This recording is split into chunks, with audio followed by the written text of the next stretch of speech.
지금은 사실상 이제 브랜디드 콘텐츠라고 해서 틱톡에서 주로 많이 활동을 하다 보니까 광고가 많이 들어와서 그거를 이제 자기소개가 항상 어려운 김지윤이라고 합니다. 유즈라는 콘텐츠 회사에서 지금 일하고 있습니다. 유즈는 주로 지금 활동하는 무대는 틱톡에서 많이 영상을 만들고 있고, 최근 들어서는 이제 채널을 많이 넓혀서 라디오, 팟캐스트 쪽이랑 그다음에 유튜브 쪽으로 어떻게 영상 포맷을 바꿀지에 대해서 고민하고 있는데, 내용은 주로 테크나 미래의 트렌드에 대한 내용을 일상적인 면으로 다루려고 고민을 하고 있는 그러고 있어요. 유즈의 뜻은 사실 되게 다양한데, 처음에는 뉴스를 좀 생각을 했던 감도 있어요. 뉴스를 Z세대에게 맞게 한다. NEW에 이제 S가 아니라 Z를 붙인 자도 있고, Z세대의 어떤 새로운 면들을 우리가 새롭게 한번 다뤄보자 이런 의미도 있어서, 그래서 뉴 Z도 있는 거고, 그렇게 생각하고 있어요. Z세대를 처음부터 사실 타깃으로 했던 거는 아니고, 처음에는 유튜브를 하려고 했어요. 이제 일하는 우리처럼. 유튜브를 하려고 했는데, 그때는 이제 본업이 있었으니까 사이드 프로젝트로 하게 된 거였는데, 사이드로 하기에는 부담스러운 느낌이 커가지고 고민을 하던 찰나에 이제 저랑 같이 창업을 한 가연님 친구분이 틱톡이라는 게 있다, 영상을 짧게 올릴 수 있고 10대, 20대들이 많기 때문에 되게 유망한 플랫폼이다라고 알려줘서 그런 데가 있구나, 이제 해보자 그래서 했는데, 생각보다 반응이 좋아서 Z세대로 이제 지칭되는 분들이랑 콘텐츠를 만들고 채널을 같이 이제 키워갈 수 있겠다는 생각이 들어서 아마 그쪽 방향으로 지금 가고 있는 것 같아요. 사이드 프로젝트로 시작했던 거는 이제 10월 31일에 첫 영상을 올렸어요. 작년 10월 31일에. 본격적으로 막 얘기가 나왔던 거는 뭐 한 4월, 5월 이렇고, 저는 그때까지도 원래 계속 회사를 다니다가 이제 회사를 그만둔 건 5월 말쯤이에요. 사이드 프로젝트면 어쨌든 사이드에 있어야 되는데 이게 계속 커지는 거예요. 폭풍이 이렇게 일면 돼지도 나는 것처럼 어떤 폭풍 같은 일이 계속 들어오고, 같이 공동 창업을 해서 지금 대표인 가연님은 완전 본업으로 하겠다고 이제 먼저 들어오셨는데, 저는 사실은 조금 무서워서 계속 미루고 그러다가 본래 일보다 이 일에서 훨씬 더 많이 성장하고 있다고 느낄 때 어떤 압도하는 순간이 있었던 것 같아요. 아무래도 회사는 이미 있는 조직이고 그 안에서 뭔가를 하는데, 유즈라는 사이드 프로젝트는 이제 막 성장하는 것이기 때문에 어른이 뭐 6개월 안에 외적으로 성장한다는 알 수 없잖아요. 아기한테 6개월은 더 기지 못하다가 기는 그런 변화이기 때문에 이게 크고 있고 앞으로도 크긴 클 것 같다. 그랬을 때 내가 어떤 거를 선택해야 될까? 둘 다 한다고 하는 거는 욕심인 것 같고, 그러면 둘 다 못하게 될 것 같아서 뭔가 선택을 해야 된다고 생각했던 것 같아요. 제가 원래는 기자였어요. 이제 줄글을 쓰는 기자였고, 2016년부터 이랬는데, YTN이랑 이제 네이버가 합작으로 만든 회사가 있었어요. YTN 플러스라고. 온라인 기사나 이제 카드 뉴스나 아니면 인터랙티브한 그런 온라인 콘텐츠를 만드는, 그때 모바일 PD로 들어가서 온라인 기사랑 카드 뉴스도 배우고, 거기서 인터랙티브 기사 만드는 것도 한번 참여해봤었고. 어쩌다 기자가 되셨어요? 이거 말할 때마다 어이가 없는데. 네, 저 대학에서는 생명과학부를 다녔어요. 생명과학부다 보니까 졸업을 하면은 친구들이 대부분 의사 아니 의대 편입을 하거나 아니면 약대, 약전, 뭐 의전, 뭐 아니면 로스쿨 이런 데로 많이 갔었어요. 그리고 취업을 그냥 한 친구들이 별로 없어요. 그나마 취업을 하면은 뭐 바이오 쪽으로 취업을 한다든지, 어쨌든 다 막 대기업 이런 데 들어가는 느낌이 좀 강했는데, 저만 미디어에. 지금도 과 친구들이랑 만났을 때는 전 되게 약간 이상한, 다른 되게 특이한 일 한 친구 있는데 그 친구랑 자주 만나요. 되게 잘 맞는구나. 저는 어쩌다 보니까 영상 동아리 하게 되고, 그러니까 그 이후에 학보사를 대학신문을 다녔어가지고, 그러고 나서 이제 약간 6년을 거의 다녔는데 대학을, 근데 공부는 안 했고 그러면은 내가 할 줄 아는 게 뭘까?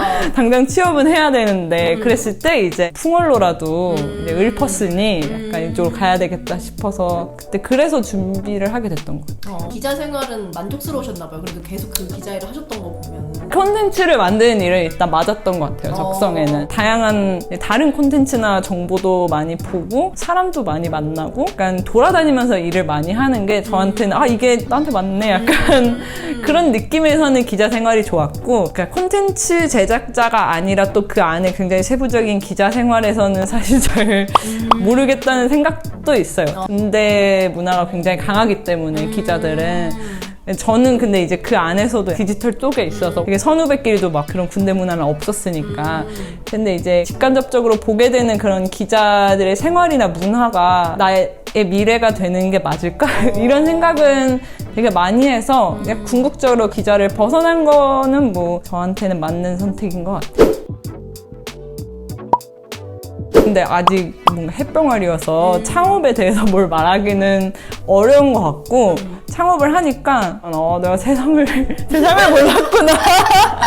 세상을 몰랐고 세금 이런 것도 몰랐고 그냥 영업도 할 줄 알아야 되고 아쉬운 소리도 할 줄 알아야 되고 막 좋다 이렇게 말하는 거랑 그래서 지갑을 열어주는 건 전혀 다른 문제인데 근데 내가 직장인이거나 이제 콘텐츠 제작자 실무진에만 머물러 있었으면 진짜 몰랐을 것들을 이런 거 이제 배워가고 있는 것 같아요. 지금 뭔가 수익 창출하는 모델이 있으신 거예요? 지금은 사실상 이제 브랜디드 콘텐츠라고 해서 틱톡에서 주로 많이 활동을 하다 보니까 광고가 많이 들어와서 그거를 이제 저희 결에 맞게 바꿔서 만드는 작업을 지금은 가장 많이 하고 있어요. 감사하게도 이제 광고주님들 감사합니다. 근데 이제 건 바이 건으로 받는 광고는 이제 규모의 한계가 있으니까 이걸 어떻게 키울까에 대한 고민이랑 그게 채널의 성격을 해치지 않는 선에서 어떻게 될 것이냐랑 이제 광고는 미디어를 포함한 콘텐츠 회사에서 이제 극복해야 되는 비즈니스 모델이기도 하다고 저는 생각하거든요. 광고에 너무 의존하기 때문에 생기는 폐해들이 특히 디지털 쪽으로는 있다고 생각을 해가지고 그게 아닌 비즈니스 모델을 어떻게 좀 잘 만들까에 대한 고민을 많이 하죠. 쉽지 않아요. 연세대 초기 창업 패키지 이제 지원을 해가지고 거기에 뽑혀서 인건비 관련해서는 일단 좀 마음을 놓은 상태도 있고 그거 외에도 광고 선전비라든지 엽이나 다른 여러 가지를 저희가 하겠다고 계획서를 쓰면은 그거에 맞춰서 증빙을 해서 지원을 받을 수 있는 거죠. 그런 면에서는 사실 완전 초기 스타트업인데 엄청 좋은 기회를 얻게 돼서 또 이제 감사합니다. 두 가지 정체성이 동시에 있는 거를 잘 소화하는 거에 대해서 고민하는 것 같아요. 영상 편집이랑 기획이랑 이런 일들을 모두 하고 라디오 대본도 쓰거든요. 완전 이제 콘텐츠 만드는 실무 일도 하니까 여전히 이제 실무진으로서의 고민이 있는데 또 한편으로는 관리자의 입장도 같이 있는 거니까 어떻게 더 효과적으로 일할까? 어떻게 더 팀이 다 같이 좀 열심히 할 수 있는 방향으로 일할까? 아니면은 지금 방향성이 맞나? 아무도 대신 결정해주지 않는다는 것에 대한 부담이 있는 것 같아요, 확실히. 약간 매일매일 정말 자충우돌 엉망진창 짱구는 못 말려 같은 약간 일의 성격이 둘이 다른데 그 둘 다 잘해야 되는 어떤 상황이 되니까 뭔가 완전 새로운 상황인 것 같아요. 그냥 직장인이기만 했을 때는 뭐 콘텐츠에 대한 저의 뭐 철학, 업자로서의 무슨 철학 이런 것들에 대해서 나름 정리해서 저는 말을 해왔다고 생각하는데 요즘은 쉽게 말하기 어렵다는 생각을 하는 것 같아요. 일을 하는데 네, 이제 돈 벌어야지 이런 생각하니까 수익을 내야 되니까. 네, 이 생각하니까 일이라는 것에 대해서 뭔가 쉽게 정의할 수 없다는 느낌을 요즘에는 많이 받는 것 같아요. 당연히 유즈 일을 좀 잘 했으면 좋겠고 계속 가치가 많은 콘텐츠를 만드는 방향으로 저뿐만 아니라 팀원들을 같이 잘 독려할 수 있는 동료가 됐으면 좋겠다는 생각을 되게 많이 하고 유즈 말고 일에 관련해서는 쉬고 싶다? 쉬고 싶다가 약간 이렇게 있고 싶다라기보다는 뭔가 좀 채우는 시간이 그래도 있었으면 좋겠다는 생각을 되게 많이 하는 것 같아요. 콘텐츠 만드는 사람은 끊임없이 뭔가 뱉어내야 되는 입장이 되다 보니까 인풋을 넣는 족족 다 나오는 그 느낌이 있어서 그런 의미의 번아웃이 있는 것 같거든요. 근데 아직 번아웃은 아닌 것 같지만 좀 안정기가 오면은 나도 나 안에 뭔가를 좀 넣고 잘 소화해서 말할 수 있는 그 패턴이 생겼으면 좋겠는 것도 있는 것 같아요. 개인으로서는. 좀 쉬는 시간은 좀 있으세요? 주말에 쉰다거나. 쉬는 시간 사실상 아직은 없는 것 같고 그래요? 아직은 그러니까 쉬는 시간의 정의가 일에 대해서 생각하지 않는다여야 되는데 자기 전에도 항상 다음 주에 이런 콘텐츠를 해보면 좋지 않을까. 이게 콘텐츠 하는 사람들의 공통적인 것 같아요. 일과 삶의 경계가 없는 건데 나와 콘텐츠가 분리되지 않으니까 그 콘텐츠가 잘 안 됐을 때 마치 나의 실패처럼 여겨지기도 하고 아무리 뭐 머리로는 이건 좋은 시행착오였고 우린 린하게 간다라고 하지만 그래도 감정적으로 콘텐츠 제작자는 약간 자기 새끼를 이제 키우는 느낌인 거기 때문에 그럼 그거에 대해서 누가 비난하면은 나한테 감히 약간 이런 느낌이 분명 있을 수 있거든요. 맞아요. 그래서 일을 생각하지 않는 시간은 사실 별로 없는 것 같아요. 그러니까 그거를 이제 추진하는 시간이 따로 정해져 있을 뿐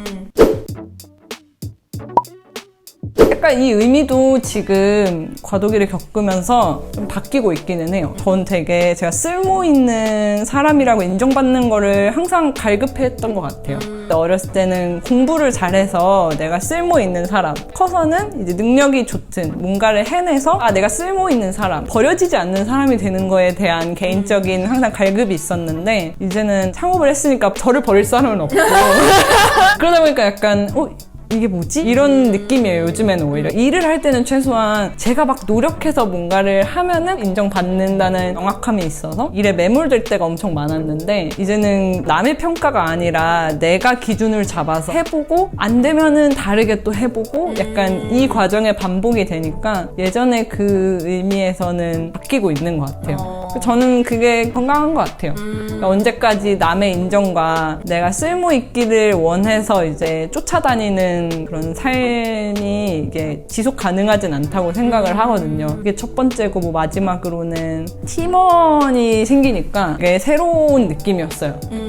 하루 시간이 근데 저한테 24시간밖에 없는데 되게 하루 시간이 한 48시간 막 곱하기 n배가 된 느낌인 거예요. 팀원이 있으니까. 최근에 일에서 느끼는 가장 색다른 느낌인 것 같아요. 헤르미온느가 이제 마법 그런 모래시계가 있어서 자기를 막 N명으로 만들잖아요. 약간 그런 느낌 같은 느낌이 들어요. 마법 같은 거죠. 어떻게 보면은 내가 예컨대 24시간 안에 못할 분량의 일을 팀원이 있기 때문에 할 수 있는 부분들. 그러니까 저한테는 시간이 되게 중요한 화두거든요. 모든 인간한테는 시간이 한정되어 있고 그 한정 자산을 어떻게 쓰느냐가 저한테는 되게 중요해서 최대한 그 한정된 시간 안에 많은 걸 경험해보고 많은 걸 느끼고 다양한 사람을 만나는 게 저 나름의 약간 목표인데 일과 상관없이도 팀이 돼서 시행착오를 겪으면서 하니까 내 인생의 한정 자산이 약간 늘어나는 느낌이에요. 일에 대해서 되게 생각을 할 겨를이 없는데